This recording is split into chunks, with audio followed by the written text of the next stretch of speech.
செங்கமலனா ஒரு செந்தூர பூனா, செங்கமலனா ஒரு தேன் கிண்ணம்னா, வெள்ளக்கட்டினா ஒரு வெள்ளீரதம்னா, கண்ணுக்குட்டினா நல்ல கார்காலம்னா, ஒரு பொன் தேரில் உல்லாச தேர் போகலாம். நீ என்னோடு சல்லாப தேரேறலாம், அடி அம்மாடி அம்மொட்டோ நீ காணலாம்.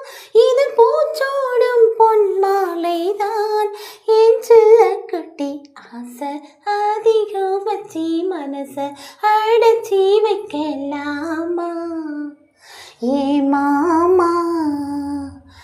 ஆழமாயக்கே பொட்டு அழகு ஒளிச்சி வைக்கலாமா ஏமா.